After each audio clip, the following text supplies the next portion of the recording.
Gracias al padre Osvaldo por haberme invitado. Es bastante intimidante estar aquí. O sea, desde aquí arriba, desde el altar, hablar de lo que yo sé que es de historia. Yo la verdad que no tengo esa profundidad espiritual del padre, pero sí yo les voy a entregar antecedentes históricos para que cada uno pueda a la larga juzgar este conflicto. Y lo primero que quiero decirle es que yo no tengo la solución del conflicto y no la tiene nadie.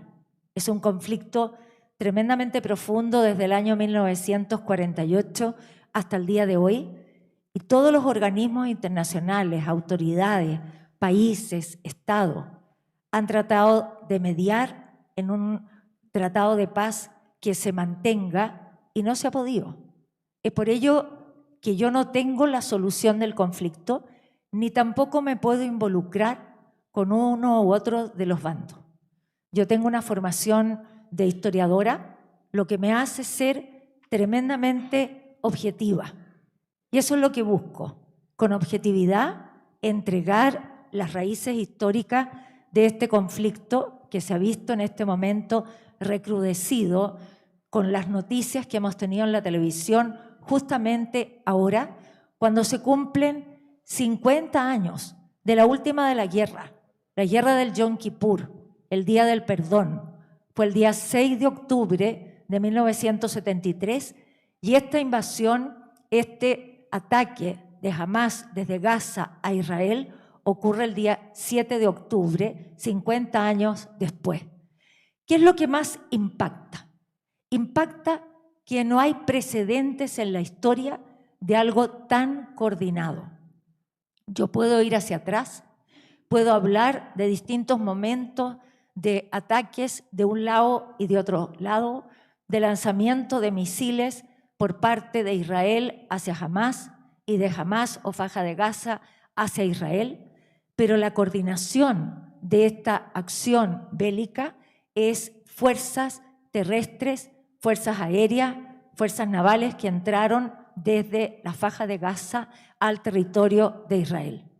La gran pregunta, ¿cómo se puede saltar una barrera, una frontera tremendamente militarizada que hay entre Faja de Gaza y el Estado de Israel? ¿Cómo nadie pudo detectar nada? ¿Cómo no hay una sirena que suene porque se está rompiendo esa valla, esa barrera? Eso es lo que más inquieta. Esa es una pregunta que tendrá en algún momento que tener alguna respuesta. Porque ustedes ven abajo de qué manera fuerzas terrestres entran apoyados por paracaídas al mismo tiempo que se van a lanzar 5.000 misiles. 5.000 misiles se lanzan desde Faja de Gaza hacia Israel, provocando lo que nosotros hemos visto en la televisión estos días, provocando decenas de muertos, de heridos, y una de las cosas más peligrosas, una cantidad de más de 100 personas secuestradas. Y eso es lo que de alguna manera inquieta hoy día al territorio del Estado de Israel. La forma de celebración de los movimientos Hamás, de aquellos que pertenecen a este movimiento, son evidentes. Ellos se sentían absolutamente triunfantes porque habían sido capaces de que sus misiles no todos se detectaran. Viene inmediatamente la respuesta de quién es el primer ministro de Israel, Benjamín Netanyahu. Benjamín Netanyahu dirige una coalición política de gobierno de derecha del partido Likud que gobierna con los ultranacionalistas y ultraortodoxos.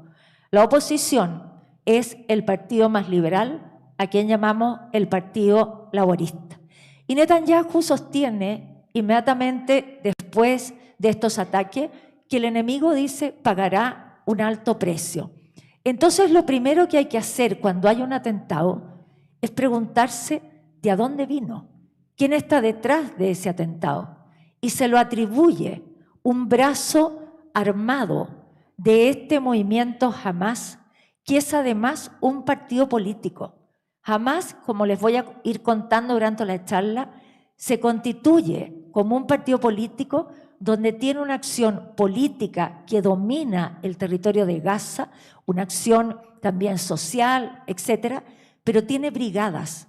Y esas brigadas fundamentalistas son las brigadas de Al-Qasim, y ese es el brazo armado que tiene este movimiento de Hamás que controla el territorio de Faja de Gaza. ¿Qué falló? ¿Qué fue lo que de alguna manera, ¿no es cierto?, vamos a ver aquí? Porque Israel tiene un escudo antimisiles. Ese escudo antimisiles se llama domo de hierro. ¿Cómo actúa? Se lanza de algún territorio un misil. Hay algo que detecta, y lo detecta no solamente que lanzaron un misil, detecta hacia dónde va el destino de ese misil, y ese escudo que está en Israel lanza otro misil que intercepta al misil que viene y lo intercepta, como ustedes pueden ver, en el aire y lo neutraliza. ¿Pero qué falló? ¿Qué fue lo que pasó? 5.000 misiles colapsaron el domo de hierro. No fue capaz de detectar 5.000 misiles. Fíjense ustedes que los análisis dicen que ese escudo detectó el 90% de los misiles que venían de Gaza. El 90%, por lo tanto, si hemos visto cierta destrucción, tenemos que ver que esa destrucción vino del 10% de los misiles que salieron de Faja de Gaza. Pero todo esto lo tenemos que relacionar con la historia. Y yo estoy aquí no para hacer un análisis puntual de los hechos, sino que para hacer la historia y para poderle entregarle con toda veracidad las fuentes de la historia para poder entender este conflicto. Primero que nada, mostrarles ahí a la mano izquierda que hay un mapa que es el Estado de Israel. Y dentro del Estado de Israel hay dos territorios. Un territorio al centro que se llama Cisjordania y un territorio abajo que es la Faja de Gaza. Son dos territorios que pertenecen a una forma política administrativa que se llama la Autonomía Nacional Palestina. Esa Autonomía Nacional Palestina, desde el año 2007 hay rivalidad entre los dos partidos políticos de los palestinos. Hay una rivalidad entre el partido que dirige la Cisjordania, que se llama Al-Fatah, y el partido que está instalado desde el año 2007 en Gaza, que es el partido Hamás. Por lo tanto, me van a permitir menos de 5 minutos de ciertos antecedentes históricos. Ese territorio llamado Palestina, ¿desde cuándo se llama Palestina? Desde los tiempos bíblicos, cuando ahí vivían cananeos y filisteos. Los filisteos o filistinos son los que le dieron el nombre a este territorio llamado la Palestina, para el pueblo judío la tierra prometida. Por lo tanto, a ese territorio llamado país de Canaán o Filistina, 2000 años, 1800 años antes de Cristo, va a llegar una tribu de origen semita que viene a través de un concepto histórico-religioso a ocupar esta tierra que para ellos es la tierra prometida dada por Jehová, Yahvé, en una alianza cuando ellos abandonan el politeísmo y adoptan el monoteísmo. Ese es el pueblo hebreo, ese pueblo que llega y se instala aquí, en la antigua Palestina. Pero ese territorio va a ser el futuro estado de los judíos. Ese pueblo hebreo va a ir a través de la historia cambiando de nombres a pueblo de Israel y después a pueblo judío. Y van a permanecer en ese lugar hasta el Imperio Romano. Cuando el Imperio Romano incorpora territorios a su imperio como provincia, Palestina pasa a ser una provincia del Imperio Romano. La hostilidad que va a empezar a haber entre ese pueblo judío y los romanos lleva que en el siglo II después de Cristo el Imperio Romano expulse a los judíos con el emperador Adriano el año 132 después de Cristo, iniciándose este errar de este pueblo en un proceso que llamamos diáspora, casi 2000 años, sin patria hasta el siglo XX. Por lo tanto, cuando ese pueblo se va, la Palestina queda como una provincia del Imperio Romano, después queda como una provincia del Imperio Bizantino, que es el Imperio Romano de Oriente. ¿Hasta cuándo? Hasta que en el siglo VII, en esta localidad que llamamos Arabia Saudita, ha comenzado a iniciarse una civilización, una nueva religión. Esta civilización es la civilización musulmana, cuya columna vertebral es la religión del Islam. ¿Cómo se expande ese proceso de civilización y religión? A través de la conquista de territorio.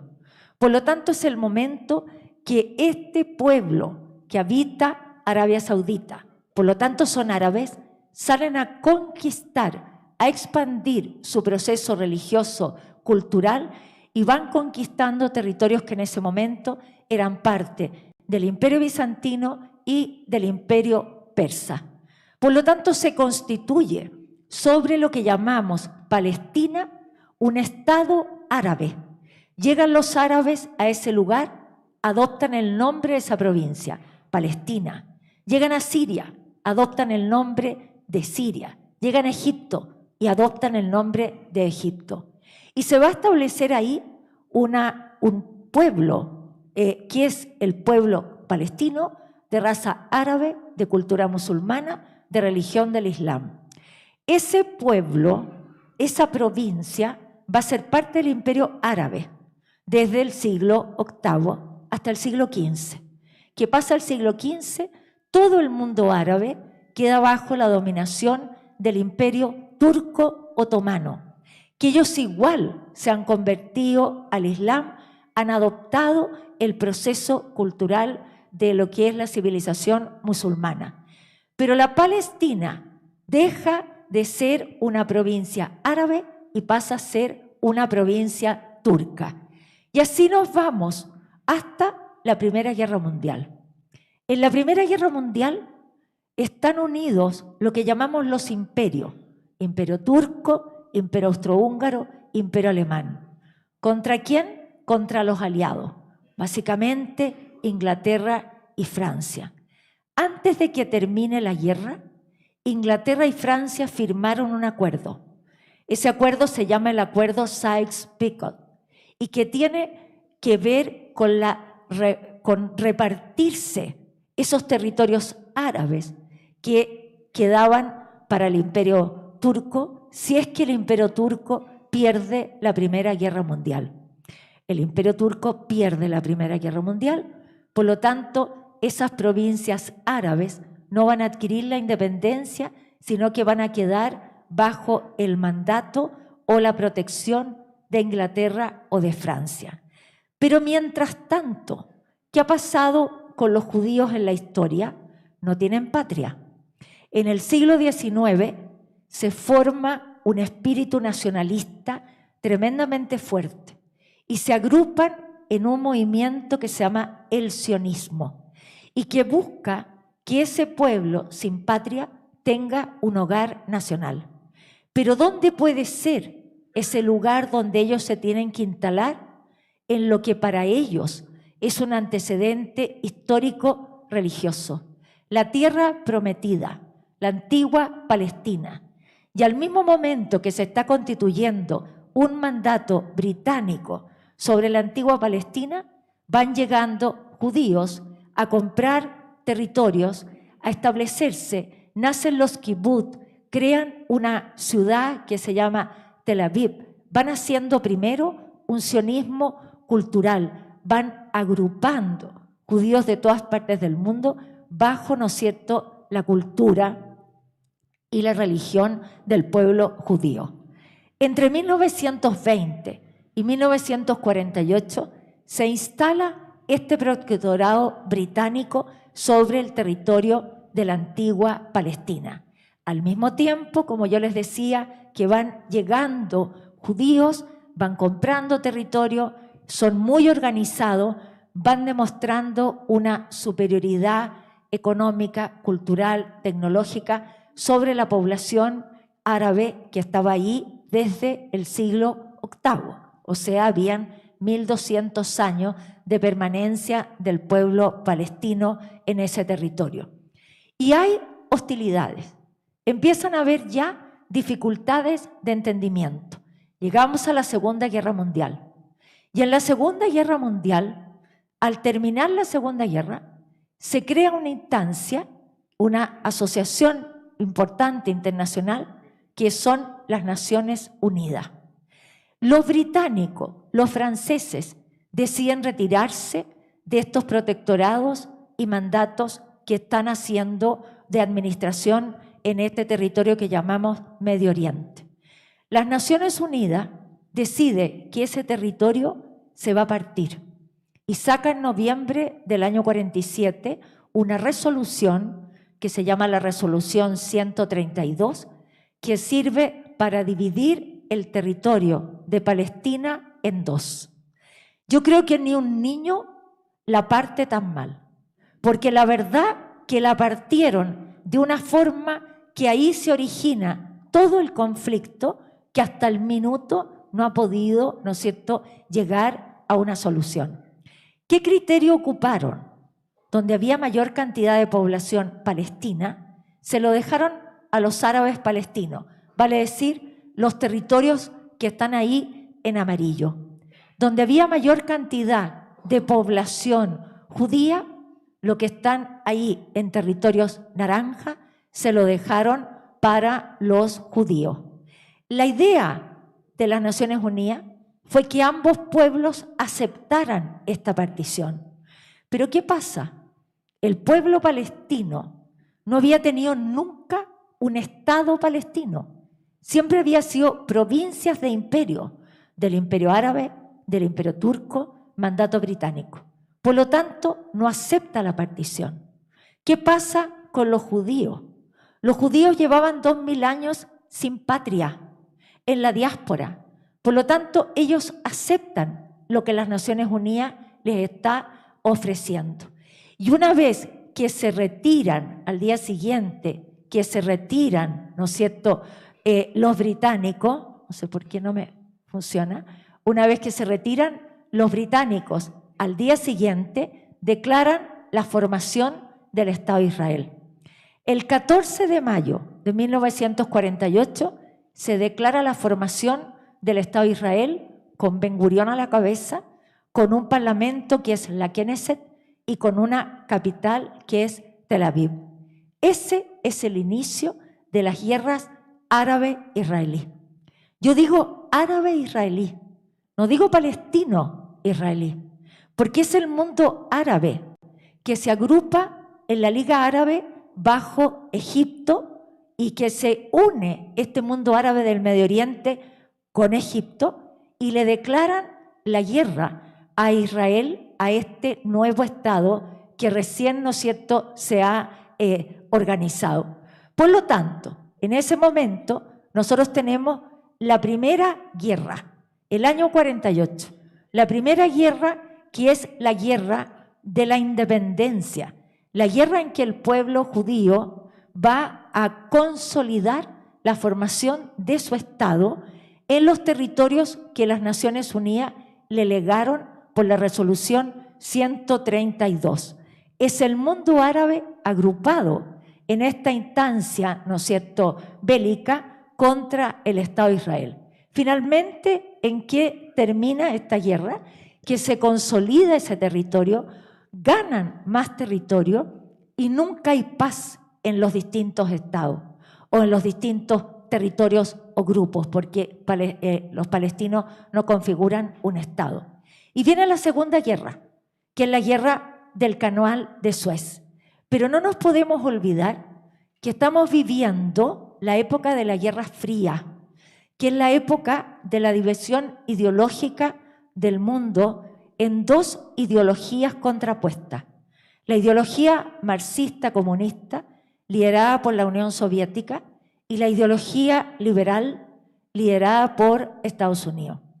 Estados Unidos, desde el nacimiento del Estado de Israel, lo apoya y está detrás. Por lo tanto, ¿quién apoya al mundo árabe? ¿Quién se acerca al mundo árabe? Es la Unión Soviética. Esto no significa que los países árabes sean marxistas o comunistas. Es lo que está pasando ideológicamente durante la Guerra Fría, que cada bando se identifica con uno u otro de estos actores, de estos enfrentamientos.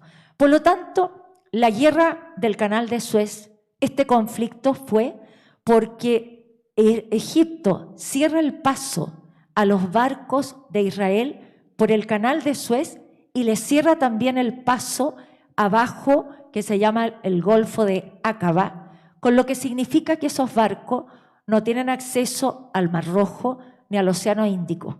Para tener un contacto con Oriente tendrían que dar la vuelta por Gibraltar, todo África y comunicarse, ¿no es cierto?, con el Océano Índico. Eso trajo esta Segunda Guerra, en que se involucran también, porque estamos en la Guerra Fría, Inglaterra y Francia. ¿Cuál fue el resultado? La ocupación del Sinaí de parte de Egipto, pero que en esa guerra quedó bajo la administración de tropas de las Naciones Unidas. Todavía Israel no toma ese territorio, lo va a tomar en la Guerra de los 6 días. Y de aquí entonces nos saltamos a esta tercera guerra, quizás la más significativa en cuanto a las consecuencias que tiene.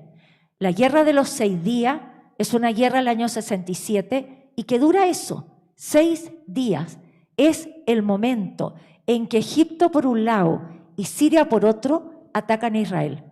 La respuesta de Israel es inmediata y no solamente defiende sus territorios, sino que ocupa los territorios que todavía mantenían los palestinos que les habían dejado las Naciones Unidas. ¿Cuáles eran ellos? La Cisjordania y la Faja de Gaza. Pero además le toman a Siria un territorio que se llama las alturas del Golán, en Siria, en la frontera con Israel, y se toman también la península del Sinaí. Eso trae como consecuencia hechos muy importantes. De partida tenemos ahí este último mapa de la derecha que nos muestra que desde el año 67 Israel controla desde el Sinaí hasta las alturas del Golán. Por lo tanto, aquí viene una consecuencia importante para ese pueblo palestino. Y esa consecuencia es, primero que nada, que la geopolítica del Oriente Medio cambia. La presión de los países árabes no ha sido necesaria para poder apoyar a los palestinos a mantener sus territorios. El Estado de Israel ocupa todos esos territorios y por ello los países árabes pierden legitimidad y esa fuerza la comienza a ganar lo que nosotros llamamos el Estado de Israel, que miren ustedes toda la cantidad de territorio que ha ido ocupando. Por lo tanto, cuando se habla de los territorios ocupados y de la devolución de los territorios ocupados, son justamente la Cisjordania y Gaza, estos territorios que Israel ocupa en la Guerra de los 6 días. Y viene la consecuencia más lamentable, podríamos decir, porque esto es una crisis humanitaria siempre, que es los refugiados. Los palestinos quedan sin patria, porque su territorio, que le había legado las Naciones Unidas, comenzó a ser ocupado. Están sin patria. Por lo tanto, tienen dos opciones. O se quedan viviendo dentro de un Estado, que es el Estado de Israel, o se van. Y la mayor parte se va. Y se va a vivir a los países árabes que recogen, que aceptan refugiados. Líbano, Siria, Libia, la misma Transjordania en ese momento, Kuwait, etc. Y se van entonces a refugiar a estos países. Pero antes de ver cómo se van a organizar esos palestinos, pego el salto hasta el año 73, el día del Yom Kippur, festividad religiosa de los judíos, el día del perdón. Pasa un poco lo que pasó ahora. Ahora era una festividad religiosa, el Sukkot. En ese momento es el Sabaj y además del Sabaj, esta festividad religiosa. En ese minuto empieza Israel a ser invadido, o especialmente desde Egipto, que quiere recuperar el Sinaí, y desde Siria, que quiere recuperar las alturas del Golán. Los servicios de inteligencia supuestamente fallaron, algo pasó. Esto costó 3 semanas al Estado de Israel recuperarse y cayó quien era la primera ministra en ese momento, que era la Golda Meir. Finalmente se recupera Israel y vuelve a tomar posesión de los territorios que había tomado posesión desde el año 67 en adelante. Así es que, por un lado, tenemos de que Israel se ve que no es invencible, se puede vencer, y por otro lado se ve la debilidad del mundo árabe frente al Estado de Israel. Pero cuando ya han pasado tantos años de guerra, cuando tú tienes que tener un presupuesto en que prácticamente el 60% del presupuesto va para la defensa, ya se empiezan a pensar las cosas de otra manera. Y es por ello que es Estados Unidos quien va a tratar de acercar posiciones, entre los estados árabes y Israel. Y dentro, mientras tanto, se está preparando esa negociación. ¿Qué ha pasado con los palestinos desde el momento que salieron como refugiados? Los palestinos se van al mundo árabe y en cada país donde están, ellos organizan movimientos para volver a Palestina. Pero llega un señor que se llama Yasser Arafat y dice, no, vamos a agrupar a toda esta cantidad de movimientos y vamos a fundar uno solo. Esa es la OLP, la Organización para la Liberación de Palestina. Y esa organización va a quedar bajo el liderazgo de Yasser Arafat. ¿Y cómo se llamaba el movimiento de Yasser Arafat? Al-Fatah. ¿Cómo se llama hoy día el partido político que gobierna la autonomía palestina? Al-Fatah. Desciende de este movimiento. Por lo tanto, necesita llamar la atención mundial de lo que está pasando con los palestinos.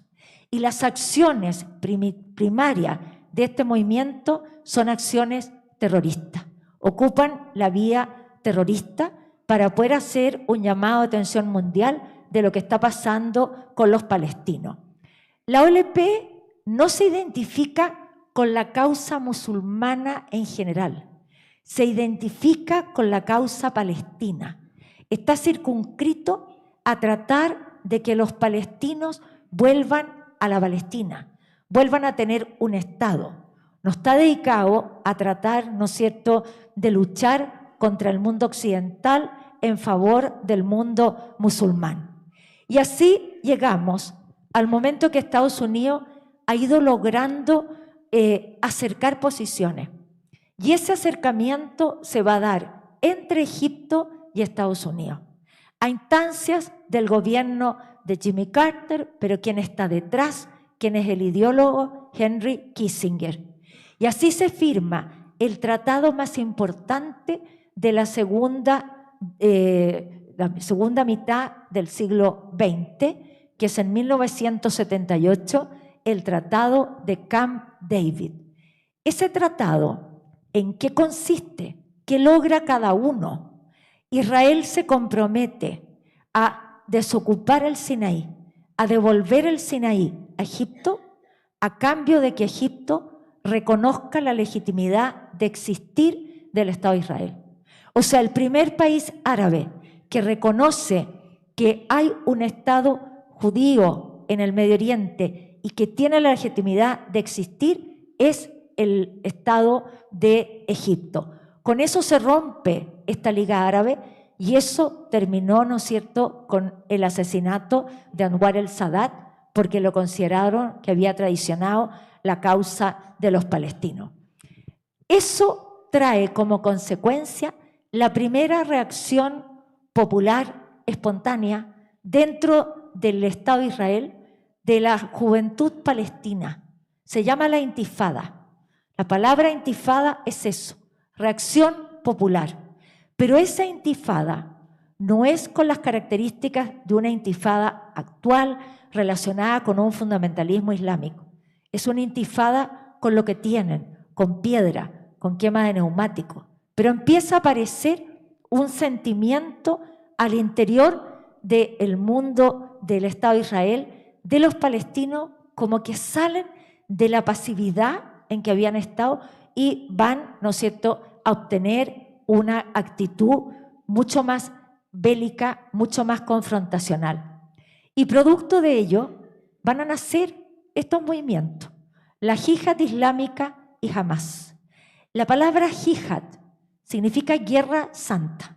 Está en el Corán, pero en el Corán está puesta como ese esfuerzo diario que hacemos todos para tener voluntad de hacer las cosas que nos cuestan.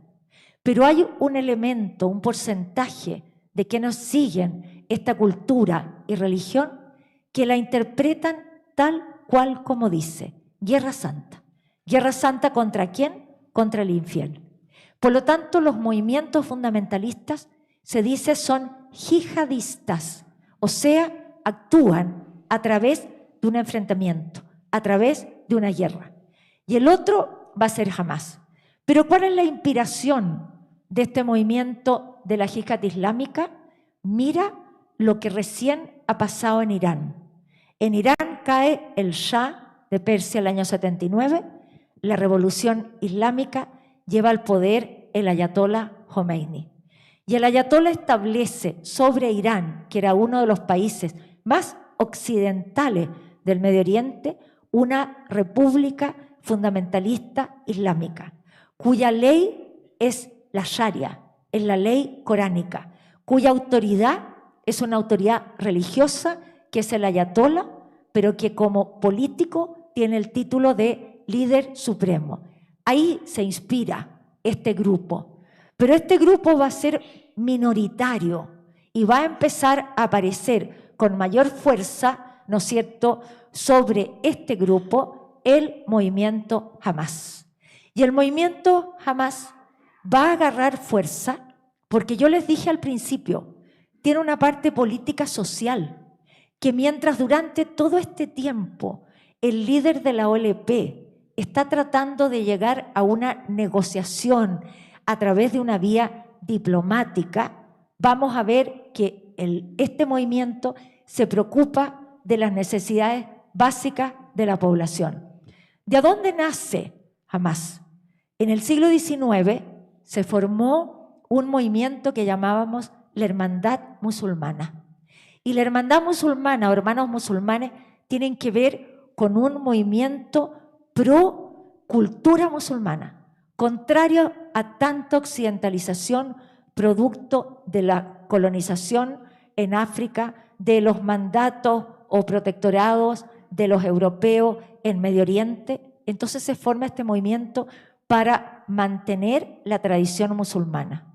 Pero una vez que ya se termina el colonialismo, que se retiran las fuerzas de Inglaterra y de Francia, cambian el objetivo. Y el objetivo va a ser sacar a Israel del Medio Oriente.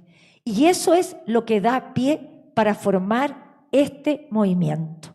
¿Qué quiere este movimiento o partido político o grupo terrorista como ustedes lo han visto hoy día? Quieren establecer un Estado islámico árabe-palestino en todo el territorio donde se ha constituido el Estado de Israel. La diferencia que tiene este partido político o movimiento con quienes lideran la Cisjordania es que esos palestinos que lideran Cisjordania son partidarios de la idea de dos estados, un estado palestino y un estado árabe. Jamás aquel movimiento, partido político que está instalado en Faja de Gaza y que dirige la política de Faja de Gaza, no reconocen la legitimidad de existir del Estado de Israel. Frente al nacimiento de estos movimientos terroristas, el Estado de Israel, Estados Unidos, busca acercar posiciones con la OLP. Y ese es el motivo por el cual se van a acercar Yasser Arafat, líder de la OLP, y el Estado de Israel. Y va a venir estas negociaciones para estar por sobre el movimiento Hamás. Y estas negociaciones parten con lo que llamamos los acuerdos de Oslo. La primera vez que se vieron las caras, el primer ministro de Israel de esa época, que se llamaba Isaac Rabin, con Arafat, fue el año 91 en Madrid, donde se reunieron y dijeron sí, estamos de acuerdo para comenzar a negociar.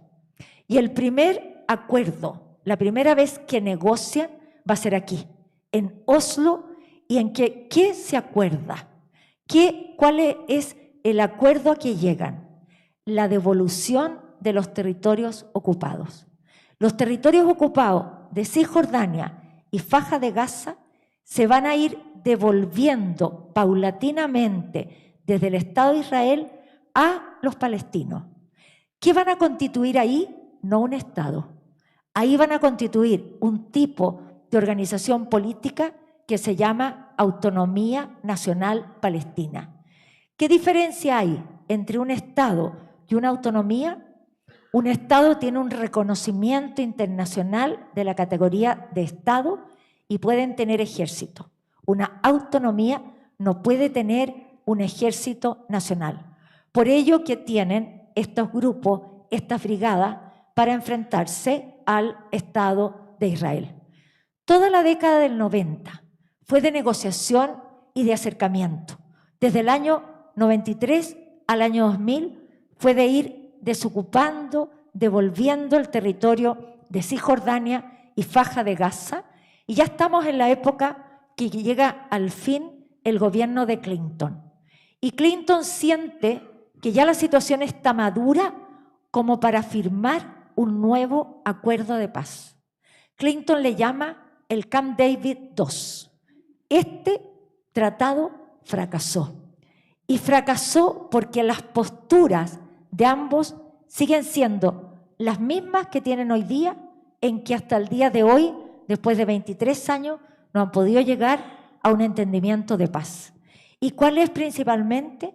Para los palestinos tiene que haber un Estado, no una autonomía. Por lo tanto, cuando Arafat ha negociado, ha aceptado la idea de autonomía, pero la mayor parte del pueblo palestino exige un Estado. Y por otra parte, Israel encuentra que ya ha sido demasiado generoso en devolver Cisjordania y Gaza, que se instaure ahí una autonomía, y no está en su idea futura dar la posibilidad de formar un Estado. Los palestinos querían un Estado con que Jerusalén se partiera en dos y que la capital de este Estado fuera la parte este de Jerusalén.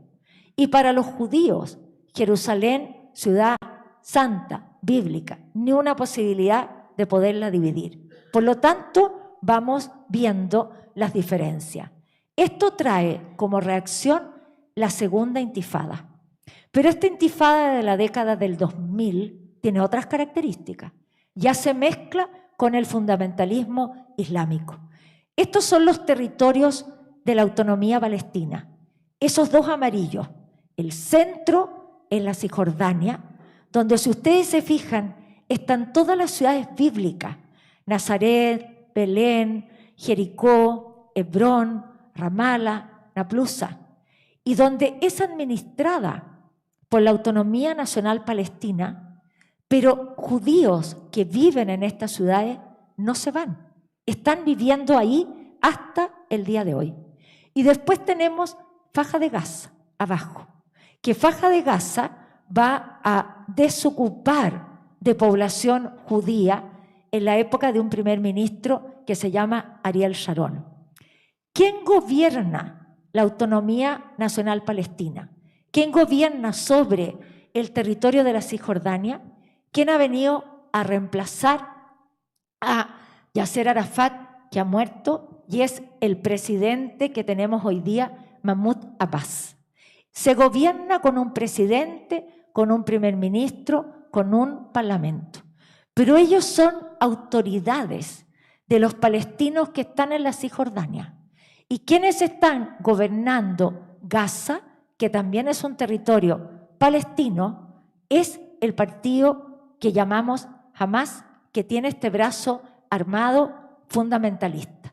Entonces, estos colores son fundamentales para entender el conflicto. Si ustedes ven abajo, Gaza está como un poquitito cafecito, pero parejito, no está punteada. ¿Qué significa? Que ahí no vive población judía, solo palestinos. En cambio, si ustedes miran Cisjordania, está entera moteada, entera como pigmentada. Y eso significa que no solamente viven ahí palestinos, sino que también viven casi 500.000 judíos en el territorio de la Cisjordania. Entonces, en este mapa podemos ir viendo la secuencia histórica, pero a mí lo que me interesa es hacer énfasis en esto de acá arriba, que ahí, verde con blanco, se ven las pintas, que significa que no es un territorio ni netamente judío, ni netamente palestino. En esas ciudades donde hay población judía, lo custodia parte del ejército de Israel. En cambio, abajo, Gaza, ustedes lo ven verde parejito, que significa que ahí solamente hay población palestina. ¿Qué es Faja de Gaza? Faja de Gaza, como ustedes lo habrán visto estos días en la televisión, es un territorio tremendamente pobre. Es un territorio pequeño, 40 kilómetros, 41 kilómetros de largo y 10 kilómetros de ancho. Es uno de los lugares más densamente poblados del mundo. Las densidades mayores las tiene Singapur y Hong Kong, y después Gaza. Pero Singapur y Hong Kong, todos sabemos el desarrollo que tienen. Por lo tanto, es un territorio pobre, donde hay 2 millones de habitantes, donde la movilidad de estos palestinos de Gaza hacia Cisjordania o hacia Israel es tremendamente difícil, con mucha dificultad. Y ese territorio de Gaza, desde que comenzó a estar gobernado por el partido Hamás, se impone un bloqueo por parte del Estado de Israel en torno a Gaza y un bloqueo por Egipto en torno a Gaza en la frontera que tiene con el Sinaí. ¿Cuál es la forma que los palestinos tienen para comunicarse con el exterior? Túneles. Y estos túneles, que aparentemente dicen que son de abastecimiento, muchas veces también sirven para entrar armamento.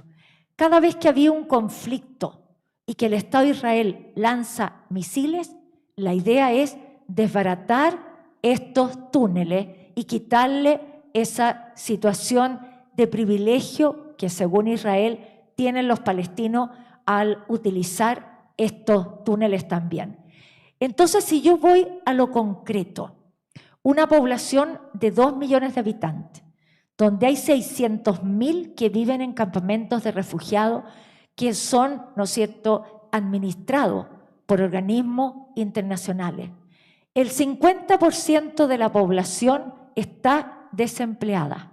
Si hoy día nosotros decimos que se impone un bloqueo de luz, de agua, de alimento, existe ese bloqueo. Hoy día se está acentuando, pero ese territorio tiene poca electricidad, tiene pocas horas al día de electricidad, tiene pocos días de la semana que tienen agua potable. Por lo tanto, es un territorio tremendamente pobre, donde hay población civil, donde hay también estas brigadas Y quien lo gobierna es este partido Hamás, que se distanció del partido político de la Cisjordania y se distancia, por lo tanto, de quién es el presidente de la autonomía palestina. Y aquí llegamos a quiénes son los tres personajes que están involucrados en este conflicto. El presidente de la Autonomía Nacional Palestina, Mahmoud Abbas, arriba a la izquierda. Benjamín Netanyahu, primer ministro de Israel. Y aquí arriba a la derecha tenemos al líder de Hamás. El líder de Hamás se llama Ismael Haniyeh. Él es el que gobierna, esta persona, el territorio de Gaza. ¿Desde cuándo? Desde el año 2007. El movimiento Hamás fue fundado por un palestino, un jeque palestino, el año 1987 y que se llamaba Ahmed Yassin. Era un hombre, no sé si ustedes recuerdan, que era paralítico, estaba en una silla de ruedas. Y él es tremendamente yihadista, o sea, quiere la yihad islámica, la guerra santa, tremendamente nacionalista. ¿Qué busca este movimiento desde su nacimiento? La formación de un Estado palestino y no reconoce la existencia del Estado de Israel. Y esa formación de ese Estado palestino tiene que ser con capital Jerusalén. Por lo tanto, ahora vamos a ver quién es el actual líder. ¿Quién es este Ismael Haniyeh? Él nació el año 62, ya en campamentos de refugiados palestinos. La primera guerra yo les conté que había sido el año 48. Y desde el año 48 los padres, que eran pobres, que tenían una familia grande, se fueron y se instalaron en uno de estos campamentos de refugiados. Como lo hay en todas las situaciones de conflicto, campamentos de refugiados por la primavera árabe, campamentos de refugiados por la crisis de Rusia con Ucrania, etc. Entonces son los organismos internacionales que crean estas instancias para aliviar la situación. Este Haniyeh va a participar en la primera intifada, esa que se creó el año 1988-89, el momento de la caída del muro. A él, ¿no es cierto?, lo van a tomar preso. Él no es partidario de la aprobación de los acuerdos de Oslo. Una vez que sale, después de 3 años que está en la cárcel, lo envían exiliado afuera, al Líbano, pero después vuelve. Y cuando él vuelve, entra al movimiento Hamás, hace estudios islámicos, llega a ser la persona que dirige la Universidad Islámica de Gaza y entra a este movimiento Hamás y llega a ser la persona de confianza de Ahmed Yassin. Aquí está entonces él, que es la persona más cercana. El líder de Hamás fue asesinado el año 2003 y desde ese momento quien dirige hoy día el movimiento Hamás está a la cabeza. Desde ese momento Ismael Haniyeh es el líder del movimiento Hamás. Y cuando están instalándose, tomando posesión de los territorios ocupados, hay una relación de convivencia política entre el movimiento Al-Fatah de Arafat y el movimiento Hamás. Pero cuando ya empiezan a ver cuál es la esencia de su pensamiento, que uno busca transar una paz y el otro no reconoce la existencia del Estado, viene una distancia. Esa distancia no solamente es una distancia ideológica, política, es una distancia territorial y queda la autonomía palestina en Cisjordania y este partido Hamás fundamentalista en el territorio de Faja de Gaza. Este líder, ¿no es cierto?, va a comenzar a tener estos problemas y se separan. Entonces, estamos aquí que tenemos un Estado que se llama Israel, que dentro de ese Estado hay una forma política que llamamos una autonomía, pero que lo importante es que este Estado, desde que nace, es aquel que respeta la separación de los poderes del Estado. El poder ejecutivo, el poder legislativo y el poder judicial. ¿Por qué les digo ello? Porque ese Estado de Israel se gobierna con un jefe de Estado que es presidente, que es una figura más bien decorativa, que hoy día es Isaac Herzog, pero quien realmente tiene el poder ejecutivo es el primer ministro. Y hoy día el primer ministro por cuarta vez es Benjamín Netanyahu. ¿Qué ha pasado con Benjamín Netanyahu? Benjamín Netanyahu le toca esta crisis cuando su gobierno y él están tremendamente debilitados. ¿Y por qué están debilitados? Porque él está siendo juzgado por fraude, por corrupción, por tráfico de influencia, etc.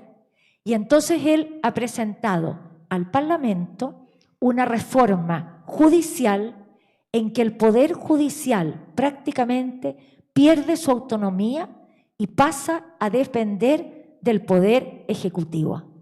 ¿Qué hacen los israelitas? No los palestinos. Los israelitas todo este año han protestado. ¿Contra quién? Contra Netanyahu por esta ley que ha sido aprobada por el Parlamento. Por lo tanto, todo esto toca en un momento de mucha inestabilidad interna. ¿Y quiénes son los que aplauden esta iniciativa? Los ultranacionalistas, los ultraortodoxos que están gobernando en una coalición con Netanyahu. Por lo tanto, no está bien posicionado en su gobierno. Y, por otra parte, descuida el problema fundamental de su territorio, que es la crisis con los palestinos. La negociación con los palestinos está en punto muerto hace años. Está preocupado de la coalición de gobierno, de que lo elijan, de cambiar las leyes internas. Por lo tanto, no ha habido un acercamiento los últimos años para tratar de echar a andar de nuevo el proceso de paz. Estas imágenes, que son aterradoras, no son de ahora. Estas imágenes no son de este último conflicto, son de enero y febrero de este año. ¿Qué quiero decir con ello? Que la situación de hostilidad entre Hamás, Gaza y el Estado de Israel se ha acrecentado, se ha recrudecido desde el año 2022 a lo que llevamos del 2023. Fue el año de mayor cantidad de muertes, el año 2022. Lo que pasa es que a nosotros ahora nos impacta lo desprevenido que toma al Estado de Israel esta invasión, esta llegada. Pero no es que hayan habido relaciones cordiales o relaciones tranquilas. El año pasado y todos los meses que llevamos este año han sido de grandes enfrentamientos. Y por otro lado, tenemos que el presidente de la autonomía palestina, Mahmoud Abbas, también se ha debilitado como figura. Y se ha debilitado porque no ha iniciado un nuevo proceso de paz, porque no ha acercado posiciones, cuando los palestinos de Cisjordania están esperando que haya un proceso de paz duradero. Por lo tanto, la hostilidad contra Mahmoud Abbas ha hecho surgir otros grupos fundamentalistas que no solamente están en Gaza como Hamás, sino que también están en Cisjordania. En la ciudad de Jenin, en la ciudad de Nablus, han aparecido estos grupos que de alguna manera quieren obligar a la autoridad palestina, a Mahmoud Abbas, a volver a negociar con el Estado de Israel. ¿Qué es lo que más molesta a los palestinos? Es que durante los gobiernos de derecha en Israel, en las ciudades bíblicas que están dentro de Palestina, construyen barrios judíos. Estos son los famosos asentamientos de colonos judíos dentro de la región de Cisjordania. Entonces Cisjordania es el centro de Israel, gobernada por la autonomía palestina, con habitantes palestinos, pero también judíos en su territorio, y que pasó a manos del Estado de Israel el año 1967 en la Guerra de los 6 días. Por lo tanto, el peligro que se empieza a ver cuando ocurren estos hechos esta semana es qué va a pasar con la frontera de Israel. Y en la frontera de Israel tenemos el Líbano. Y en la parte del sur del Líbano funciona este grupo fundamentalista. Se llama Hezbollah.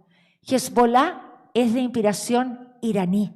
Se instala en el sur del Líbano y desde el sur del Líbano comienza a lanzar proyectiles sobre Israel. Y el gran peligro de estos días ha sido que no aparezca en las noticias que se ha involucrado el Líbano en esta guerra, sino que solamente se ha involucrado Hezbollah. Pero yo les dije, Hezbollah es de inspiración iraní. ¿Qué es lo que pasa en Irán? En Irán tampoco las cosas están tranquilas. Y no están tranquilas porque se ha hablado de una nueva revolución desde el año pasado, cuando se dio muerte a una mujer llamada Mahsa Amini por llevar mal puesto el velo.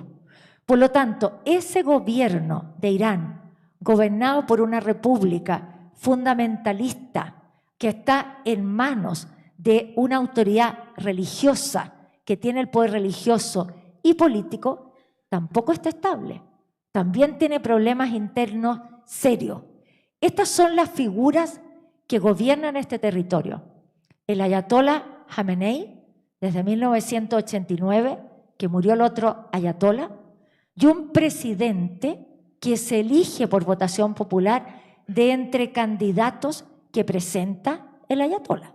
O sea, hay elecciones, pero elecciones absolutamente, ¿no es cierto?, también que las van ellos controlando. Pero ¿cómo tenemos la geopolítica del Medio Oriente? Estados Unidos había tratado el último tiempo de acercar países árabes a Israel. Y estaba negociando la cercanía de Arabia Saudita, que es absolutamente enemiga y contraria de Irán. Y también de ciertos emiratos. Qatar quería Bahrein. ¿Qué va a pasar frente a esto? Si realmente hay un conflicto de mayores proporciones de Israel con los palestinos árabes de Gaza, ¿esos países van a acelerar las negociaciones o se van a estancar estas negociaciones? ¿Cómo explicar lo inexplicable? Ya estamos por terminar, ¿eh? No se preocupen, 3 minutos. ¿Cómo explicar lo inexplicable? ¿Cómo explicar que todos los sistemas de seguridad hayan fallado? Que no se detecta nada, que no suena una sirena. Hay muchas preguntas sin respuesta. Esas preguntas sin respuesta yo tampoco se las puedo decir. Yo puedo tener una idea, a lo mejor en la cabeza, pero tampoco la voy a compartir. Cada uno podrá deducir qué es lo que puede pasar. Inmediatamente Israel reacciona, y reacciona bombardeando estos territorios. Pero ¿qué es lo más grave? Los secuestros. Más de 100 personas han sido secuestradas de este ataque, como consecuencia de este ataque, llevadas a Gaza, y lo que ha dicho Hamás es, si Israel no anuncia el lanzamiento de algún misil y llega en forma espontánea, vamos a ir asesinando a los secuestrados uno por uno, y una cosa peor todavía, lo vamos a mostrar. Y lo vamos a mostrar en la televisión, en los medios de prensa, cómo es asesinado cada uno de estos personajes que han sido secuestrados. Por lo tanto, hoy día estamos con temor a que qué va a pasar con Hezbollah, con temor qué va a pasar con los secuestrados, con temor cuál va a ser el papel de Estados Unidos, que ya ha llevado barcos y que los tiene frente a Israel. O sea, la política del Medio Oriente está candente, está álgida, y es por ello que Netanyahu ha preparado una operación contra Franja de Gaza que se llama Espada de Hierro.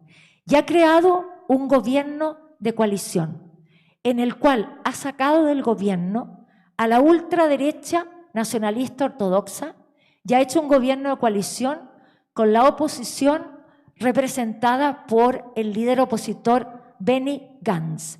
Y ha creado también un gabinete de guerra. Ese gabinete de guerra viene a reemplazar la cantidad de ministros. Y ese gabinete de guerra está conformado por Netanyahu, por Benny Gantz y por el jefe de las Fuerzas Armadas de Israel. Por lo tanto, ¿cuál es el mensaje de Netanyahu hacia Gaza, hacia Hamás? Estamos unidos. Estamos unidos a pesar de que tenemos diferencias políticas internas. Y esos son los últimos acontecimientos que ha tomado como acciones el Estado de Israel. Crear un gobierno de unidad, un gobierno con la oposición, un gabinete de guerra para poder hacer este contraataque sobre el territorio de Gaza. ¿Qué es lo que ha dicho hoy día? Yo no estoy todo el día pegado en la televisión, me van a perdonar, pero por lo menos hasta la hora de almuerzo, es que él daba 24 horas para que los palestinos, que eran civiles, salieran de Gaza, se armaran un corredor humanitario.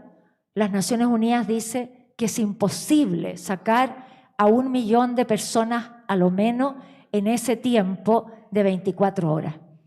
¿Qué puede pasar? Esto es una noticia en desarrollo.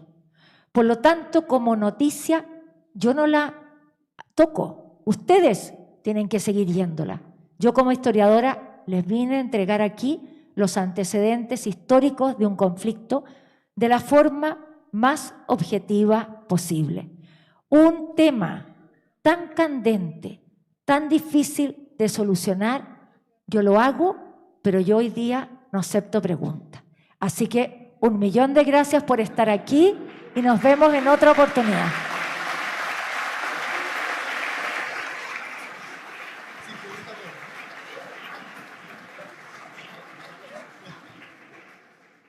Lo de que no hay preguntas es verdad, así que dejamos hasta acá, ¿les parece? Y bueno, mira, un regalito, Rosita, mira, por lo menos, qué cosa más buena. Eso. Lo mejor tenerte acá. Muchas gracias. Oye, no es nada que no quisiera, pero yo no quisiera entrar en debates, ni en polémica, ni de qué se puede hacer, ni por qué se ha hecho esto o lo otro. Si yo tuviera la solución de este conflicto, yo siempre digo, no estaría haciendo clase, estaría dirigiendo a las Naciones Unidas, pero no la tengo. Muchas gracias a todos, buenas noches y seguramente pronto nos volvemos a encontrar en esto también.